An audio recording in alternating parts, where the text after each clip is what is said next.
today I'm talking about my top 5 favorite old movies I watched in 2025. So they were all films released prior to 2025.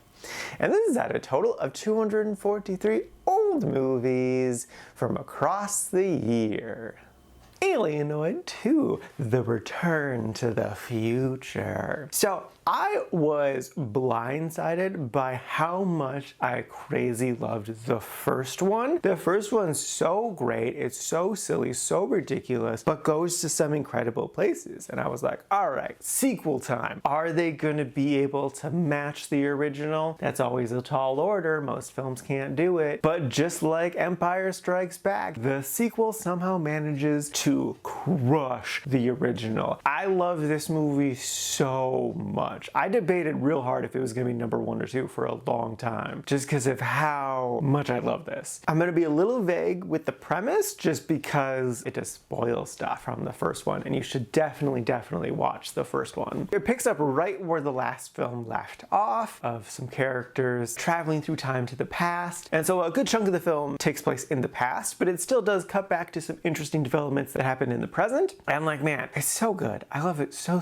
much. The lead, Kim, was just great. She's so adorable, but so strong and fierce. She's just like everything you want in a protagonist. She's got it. I love it. But the whole cast really is so fantastic. The film really came together in such a satisfying way. Like, they built up characters that I wasn't expecting to get built up. Like, some background people from the first one are actually really important people in the second one. There's so many just reveals of like things that have been going on that were so neat to see. And of course the emotions were so great. That's one of the most important things with the movie, is the emotions, and they of course nailed it. I don't want to spoil anything that's gonna happen, but like essentially every character gets a great hero moment, and that's just satisfying in and of itself, and they're so fun. There were a handful of reveals that legit blindsided me, like at least once, but if not a couple times. I literally said out loud, "What?" at the TV when they did a reveal. That always gets me when I can't help but speak at a movie, even though I know I can't respond. My only complaint about the film, and why it's not my number 1 spot, is because the first like 10 minutes of the movie are all just a recap of the last movie. And I get why they did it. They wanted people to still be able to go into this one and enjoy it. That's fair, but like the worst part of watching a TV show is that 90 seconds of them explaining what the entire show is all about. If they could have somehow naturally incorporated that would have been nice. But like, speaking of TV shows though, this totally could have been a TV show just because of how much plot there is, how many things going on there are. And like, man, I hope there's a sequel too, because like it's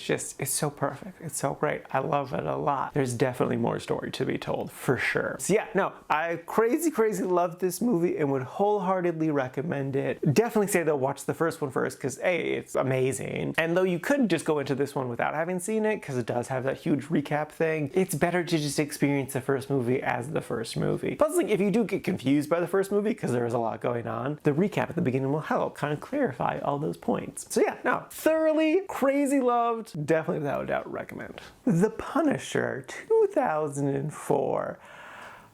This is a perfect movie. No notes. It is without a doubt one of the greatest movies. It just works so well. Do I have nostalgia goggles for it? Probably, but does that mean I'm gonna rank it any lower than it deserves? No, because it is just amazing. The basic premise is Frank is this former soldier who is an undercover FBI agent who screws over the wrong mafia guy, and then the mafia guy gets back at him, and then Frank needs to get back at him, and it's just pure amazement.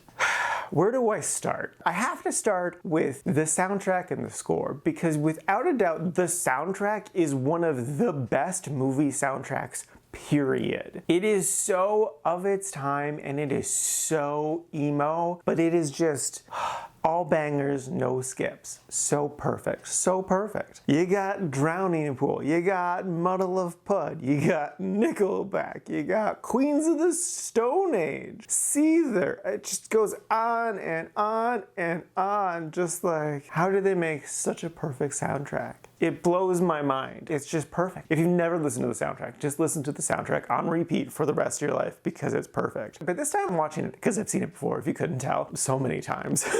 Ooh, and it like slides off too. Look at that. Oh, there he is. There he is. Ah, it's so great. It's so great. Oh, it's the one that flips up too. Watch this. Wow. Wow. Oh, it's not even like in there. Wow, this is a lot cooler than I remember it being. Oh, the glue definitely broke off. Yes, anyway. I was really trying to pay attention to the score this time, and it really just like took me how good it is. Like the main theme is so good. It did a great job of elevating all of the emotion. It just, I don't know, man, it's so good.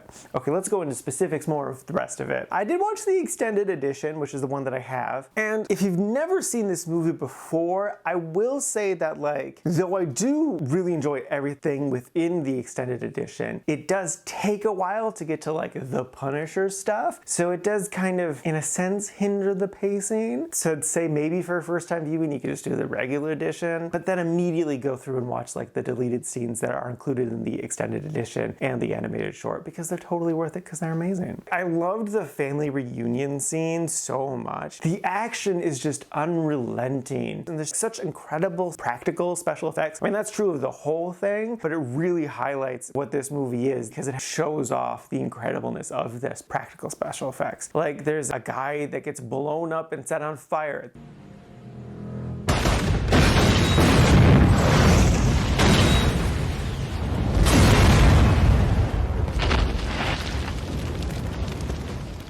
That's such a cool stunt. There's these dudes in the back of a pickup truck during a car chase on a very bumpy road, and those dudes are back there.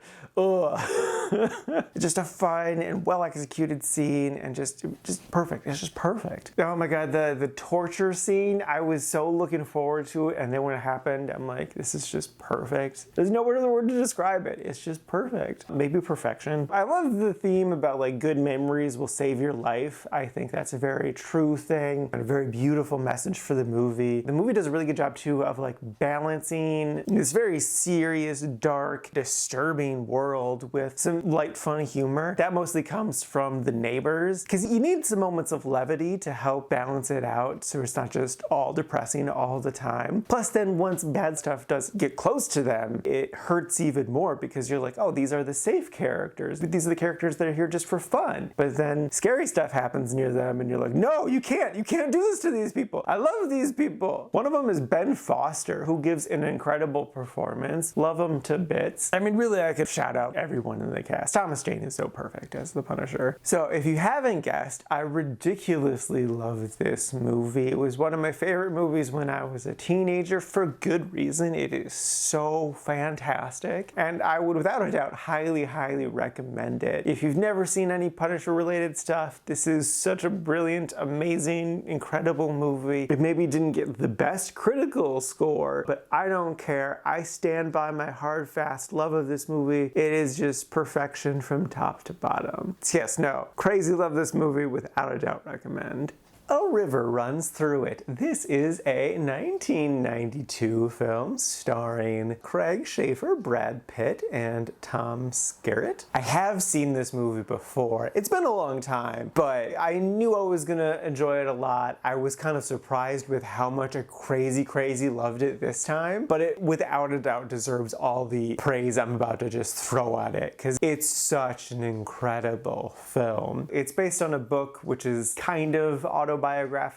I want to just say the first line of it because I think it really does sum up a lot of the movie. In our family, there was no clear line between religion and fly fishing. And that just, oh God, it speaks volumes to what the whole story is. So the premise is around a century ago, there's this minister who loves fly fishing and he has two boys. He teaches them both religion but also reading and writing and fly fishing. Fly fishing is so important. It's really about their lives and their relationship, and specifically the relationship between the two brothers. And one of the key takeaways from the story is about wanting to help your loved one. When you're seeing them struggling with addiction or financial issues or what have you, you want to give them your all, you want to give them everything you can to help them succeed, to get through these struggles. But you can't always, either because you yourself don't have the means or ability to, or because they don't want that. They don't want the charity, they don't want the help. They are trying to deal with this struggle on their own, which is heartbreaking in and of itself. But then, like, what do you do as that outside person who wants to help but just can't for whatever reason? The movie makes a good point of, you still love them. This person is killing themselves with whatever, but that doesn't mean you don't still love them. You love them no matter what. I love that so much. And it's just, oh God, it's so beautiful. There's so many things I love about this movie. The whole prologue of the film is so quotable. I said that first line, but like, I kept just wanting to stop the film and write down every sentence. I stopped myself pretty quickly because I was like, no, just enjoy this moment. But like, it's so quotable. And then the story is just so good with so many fun moments. Like, a great character moment early on was teenagers, the two brothers are sneaking out to go drinking with their friends, and the one brother just jumps off the roof, and then the other brother very cautiously and methodically climbs down the side of the house, making sure not to get hurt. And it's like, yeah, no, that's who these two brothers are. One has his eyes set on the future and it doesn't matter what's in the way, he's just gonna go there. The other one's gonna take his time and making sure he doesn't get any sort of pain along the way. And it's like, that was such good writing. And I just kept thinking that to myself over and over again throughout the movie. Like, another scene that just speaks so much to the characters. And it's just this little moment. So the more cautious brother, played by Craig, he found this girl, he asked her out. They go on this date with Brad and his girlfriend, who's a Native American, and they go to this speakeasy. There's a whole big kerfluffle because he's bringing in a non-white person to this white-only environment, but he's got sway, he's charming, he's charismatic. So like, they begrudgingly let him in, but he's still just like wanting to cause trouble. And then they get to their booth, ordering drinks is a whole thing, and then they start just talking and chatting amongst the four of them. And there's this really great moment there where Brad is kind of doing his normal, telling these ridiculous stories because he's a newspaper man. He's talking about like gangster stuff, and he starts doing like a fun gangster voice. And immediately Craig's date latches onto this. Like, she sees this is a fun little game and is matching him at his energy. They're almost flirting, but not quite. But it's clear that the date is attracted to Brad. But also in that moment, it's clear the reason why Craig's character is attracted to this woman in the first place is because she reminds him of his brother, of Brad, that he wants to date someone who's like his brother. Those are traits that he truly admires in a person. So it makes sense. Because he admires his brother so much, he seeks out someone who is similar to them because he wants to forever be paired with someone who has that same energy. I legit stopped the movie after that to be like, there are so many things I could say about it. I could legitimately make so many essay videos breaking down individual scenes within this film for forever, because like, there's just so much to look at and break down with this film on such a fundamental level. Like, there's so much here to it. I definitely connect to it too on a more personal level because my dad loved this movie a lot. He was a farm kid growing up, and then he is a pastor as well. So like, he has a deep love of nature. He fished for sure. He wasn't super into fishing like this, but like, he definitely understands and loves nature a lot. Like, a lot of his sermons had to deal with farming. He was a pastor in farming communities, so like, it made sense as an easy way to relate to the community, is like, he's speaking in farming terms, he's looking at the Bible through a farming perspective, and that's a good way for this community to connect to it. So like, it all makes sense that he has this connection to this movie and then pass that love and connection on to me as well. But I think even without that sort of connection, it's easy to love this movie. It's so good. Without a doubt, from a writing perspective, it's hands down a perfect script. But performances are great too. Like, you gotta love Brad Pitt. He perfectly encapsulates this charming, charismatic character who's also a wild card, alcoholic. Like, you're not sure exactly what he's gonna do, but you still love him. He's struggling through life, but he's also easy through life. Like, it's an interesting mix, and he just nails it. Yeah, I could keep going, but I need to stop. I need to wrap this one up. So yeah, if you couldn't tell, I crazy love this movie and cannot recommend it enough. It's so damn good. So yes, love this movie, wholeheartedly recommend it.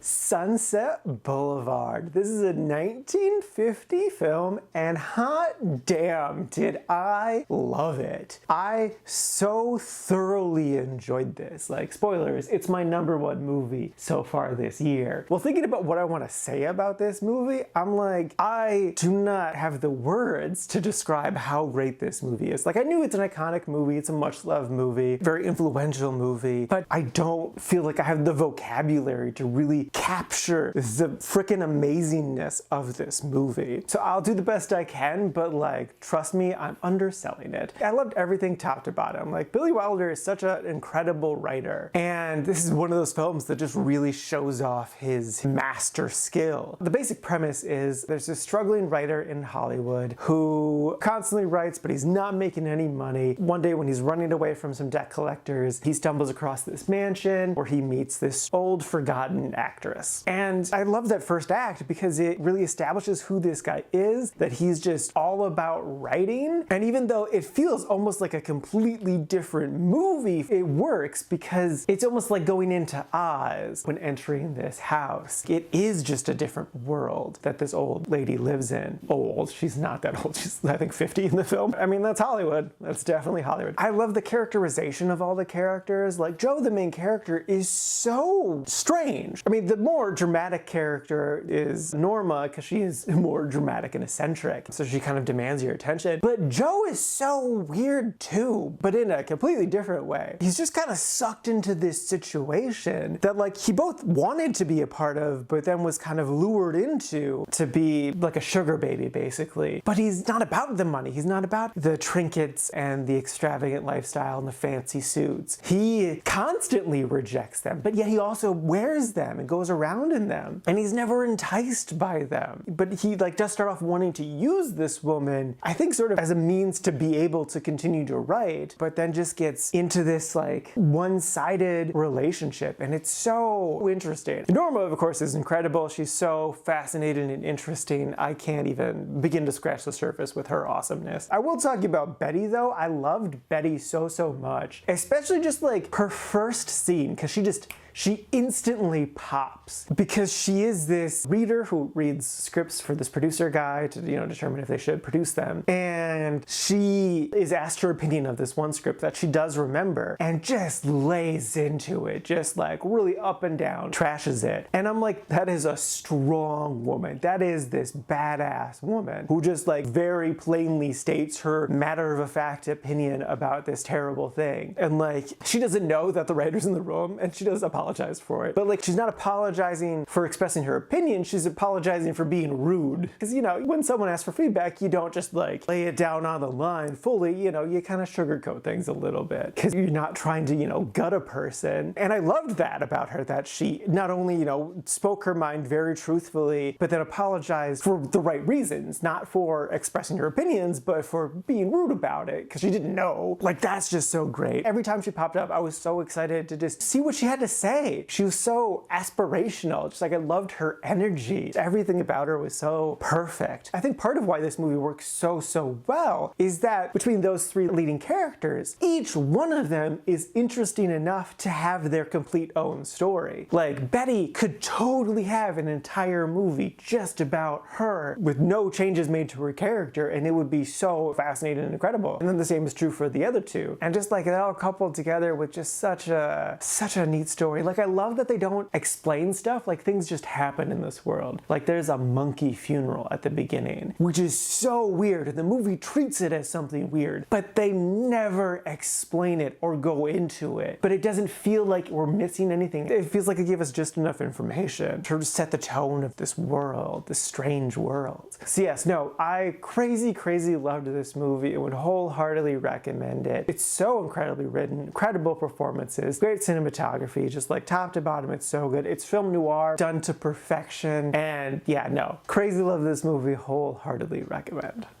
official competition. This is a 2022 film, and I loved everything about this movie. It was just incredible. It stars Antonio Banderas, Oscar Martinez, and Penelope Cruz. And the basic premise is, it's basically just those three actors. The two men are playing actors, and then Penelope is the director of this independent film, and they've come together to rehearse the movie that they're gonna shoot together. And oh my god, it's just so funny. I could not stop laughing. Like, it's so brilliantly written and directed and acted and just like everything. It all comes together so perfectly. And then on top of that, it really captures the absurdity of acting, but also the beauty of it. Like, for instance, Antonio Banderas' character is this like big shot Hollywood type. He just loves sleeping with a different woman every day. And then his approach to acting is, we're reading words off of a piece of paper. There's no need to put any thought or effort into this. But then Oscar's approach to it is the polar opposite. When he first comes to the table read, he's all about, I've created this whole history for this character. This was like his childhood trauma. This is the reason why he doesn't want to do this thing. This is kind of the reason for this animosity. And he just has all this deep emotional depth. But like, he's also incredibly pretentious. Like, he is a professor, and he is like the textbook definition of a snobby professor. And so like, a lot of the film is those two butting heads, but then also realizing kind of the middle ground of enjoying the glamour or the funness of acting and celebrity for Oscar. And then for Antonio is noticing the emotion and letting himself be more emotional and getting more into the art of acting. The standout for me, without a doubt, is Penelope Cruz. Like, I definitely would have loved this movie had someone else been cast in that role, but because of Penelope Cruz and just what she did, without a doubt pushed this movie even further up. Like, to start with the obvious, she's so gorgeous in this movie. Like, every time she was on screen, I just fell more and more in love with her. It was wild. I don't know how she did it, but she has fully captured my heart. But her performance is just so great. Like, the character was definitely masterfully written, but her performance without doubt elevates it. Her character is this artsy-fartsy independent director who is just trying to like push boundaries and whatnot, and then like will go to extreme lengths to get emotional reactions out of her actors. And the things she does are just so fun and interesting, and I love just thinking back on all the things she did. The movie is just like a perfect satire. It definitely speaks to film lovers, but then also actors, or just if you know an actor in real life, not even like a big shot actor, just like if you know a small town local actor, you will see them represented in this film. You'll see traits of them in the characters. But like, anyone could enjoy this movie, though I do think it speaks most loudly to film lovers and actors and friends of those people. Yeah, no, I loved this film to bits. I was truly transported while watching this movie. It was such an amazing experience. I could not get enough of it, especially Penelope Cruz. So yeah, no, I deeply cherish the experience of watching this movie, and I wholeheartedly recommend it.